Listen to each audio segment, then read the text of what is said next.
Hello friends, welcome to மக்கள் சேவை சால். இன்றைக்கி நம்ம ஒரு முக்கியமான இன்ஃபர்மேஷன் பற்றி தான் பார்க்க போகிறோம். அதாவது தமிழக அரசு சார்பில் நாட்டுக்கோழி பண்ணை அமைக்க, நாட்டுக்கோழி வளர்க்க மானியம் வழங்குறாங்க.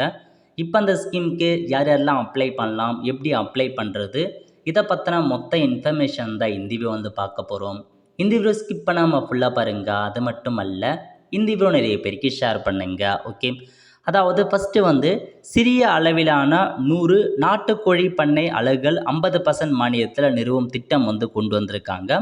அதாவது கிராமப்புறங்களில் நாட்டுக்கோழி வளர்ப்பில் தொழில் முனைவோரை ஊக்குவிக்க 2022-23 நிதியாண்டில் ரூபாய் 180 லட்சம் செலவில் சிறிய அளவிலான 250 கோழிக்குகள் 100 நாட்டுக்கோழி பண்ணைகள் அலகுகள் 50% மானியத்தில் அரியலூர், கடலூர், பெரம்பலூர், ராமநாதபுரம், சிவகங்கை, திருநெல்வேலி, தென்காசி, தூத்துக்குடி, தேனி மற்றும் விருதுநகர் ஆகிய 10 மாவட்டங்கள் நிறுவப்பட்டன. ஸோ 2022-23 அந்த காலாண்டில் இந்த 10 மாவட்டங்களுக்கு இந்த ஸ்கீம் கொண்டு வந்தாங்க. இத்திட்டத்தின் வெற்றியினை தொடர்ந்து 2023-24 நிதியாண்டில் மீதமுள்ள 26 மாவட்டங்களில் இந்த ஸ்கீம் கொண்டு வந்தாங்க. இப்போ அடுத்த கட்டமாக 2024-25 ஆண்டில் சென்னை மற்றும் நீலகிரி நீங்களாக தமிழகத்தின் அனைத்து மாவட்டங்கள்லையுமே 100 எண்ணிக்கையிலான 250 கோழிகள் அலகுக்கு நாட்டுக்கோழி பண்ணைகள் அலகுகள் 50% மானியத்தில் மாநில அரசால் நிறுவப்பட்டு வருகிறது. ஸோ இதுக்காக பார்த்தா இத்தனை கோடி ரூபாய் செலவழிச்சிருக்காங்க.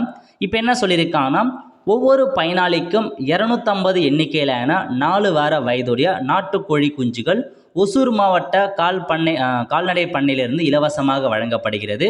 ஸோ எல்லாருக்குமே அப்ளை பண்ணுறவங்களுக்கு 250 எண்ணிக்கையிலான 4 வார வயதுடைய அந்த நாட்டுக்கோழி ப்ரொவைட் பண்ணுறாங்க, இலவசமாக கொடுத்துட்றாங்க.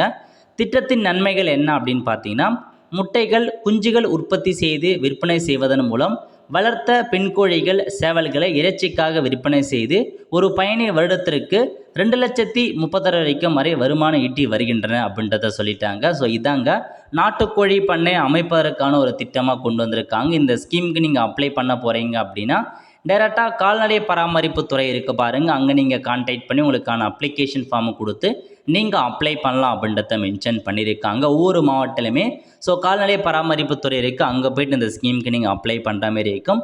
யார் வேணாலும் நீங்கள் அப்ளை பண்ணலாம். 50% மானியத்தில் உங்களுக்கு இந்த திட்டம் பார்த்தா ப்ரொவைட் பண்ணுறாங்க.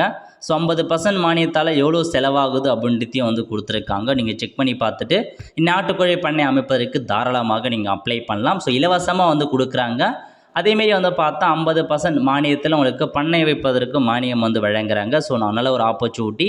அதுக்கப்புறம் இன்னொரு ஸ்கீம் என்ன அப்படின்னு பார்த்தீங்கன்னா, இது யார் யாருக்கு அப்படின்னா, நாட்டுக்கோழி வளர்ப்பதற்கு. முன்னாடி பார்த்தது நாட்டுக்கோழி பண்ணை வைப்பதற்கு, இது நாட்டுக்கோழி வளர்ப்பதற்கு. ஒரு ஊராட்சி ஒன்றியத்திற்கு 100 பயனாளிகள் வீதம் மொத்தம் 624 லட்சம் செலவில் செயல்படுத்தப்படுகிறது. ஒரு பயனாளிக்கு 50% பின் மானியமாக ரூபாய் 1,600 வழங்கப்படுகிறது அப்படின்னு சொல்லியிருக்காங்க. இந்த ஸ்கீம் யாருக்குன்னா, ஒரு ஊராட்சி இருக்குன்னா அதில் 100 பேருக்கு இந்த ஸ்கீம் மூலமாக ப்ரொவைட் பண்ணுறாங்க. சென்னையை தவிர அனைத்து மாவட்டங்களிலும் ஊராட்சி ஒன்றியத்திற்கு 100 பயனாளிகள் வீதம் செயல்படுத்தப்படுகிறது. திட்டத்தின் நன்மைகள் என்ன அப்படின்னு பார்த்தீங்கன்னா, முட்டைகள் உற்பத்தி செய்து விற்பனை செய்வதன் மூலமும் வளர்ந்த பெண் கோழிகள் மற்றும் சேவல்களை இறைச்சிக்காக விற்பனை செய்தும் ஒரு பயனாளி வருடத்திற்கு 20,000 முதல் 25,000 வரை வருமானம் ஈட்டலாம் அப்படின்றத சொல்லியிருக்காங்க. யார் அப்ளை பண்ணலாம் அப்படின்னா, கிராமப்புற ஏழை விதவைகள், கைவிடப்பட்ட ஆதரவற்ற பெண்களின் மேம்பாட்டிற்காக நாட்டுக்கோழி வளர்ப்பு திட்டம் கொண்டு வந்திருக்காங்க. நாட்டுக்கோழி வளர்ப்பை ஊக்குவிக்கவும், கிராமப்புறங்கள் வாழ்வாதாரத்தை மேம்படுத்தவும், ஏழ்மை நிலையில் உள்ள கணவனிழந்த ஆதரவற்ற கைவிடப்பட்ட 38,700 பெண் பயனாளிகளுக்கு 4 வார வயதுடைய 40 நாட்டின கோழி குஞ்சுகள் 50% மானியத்தில் வழங்கப்படுகிறது. இந்த ஸ்கீமுக்கும் நீங்கள் அப்ளை பண்ணுறதுக்கு கால்நடை பராமரிப்புத்துறை அங்கே போயிட்டு பார்த்து அப்ளிகேஷன் ஃபார்ம்லாம் கொடுப்பாங்க. கேட்டு தெரிஞ்சுக்கிட்டு நீங்கள் வாங்கிட்டு அப்ளை பண்ண பாருங்கள். இந்த க்ரைட்டீரியா இருக்குது அப்படின்னா தாராளமாக நாட்டுக்கோழி வளர்ப்புக்கும் அப்ளை பண்ணலாம், நாட்டுக்கோழி பண்ணை அமைப்பதற்கும் அப்ளை பண்ணலாம். 2 திட்டம் இருக்குது. ஸோ தாராளமாக அப்ளை பண்ணுங்கள். அந்த 2 டிஸ்ட்ரிக்ட், சென்னை, நீலகிரி தவிர்த்து மீது எல்லா டிஸ்ட்ரிக்ட் பீப்புளுமே இந்த 2 ஸ்கீமுக்குமே நீங்கள் தாராளமாக அப்ளை பண்ணலாம். ஒல்ல ஃப்ரெண்ட்ஸ், கண்டிப்பாக இந்த வீடியோ பிடிச்சா லைக் பண்ணுங்கள். அது மட்டும் அல்ல, இந்த வீடியோ நிறைய பேருக்கு ஷேர் பண்ணுங்கள். அடுத்த ஒரு நிலையில் சந்திப்போம். நன்றி, வணக்கம்.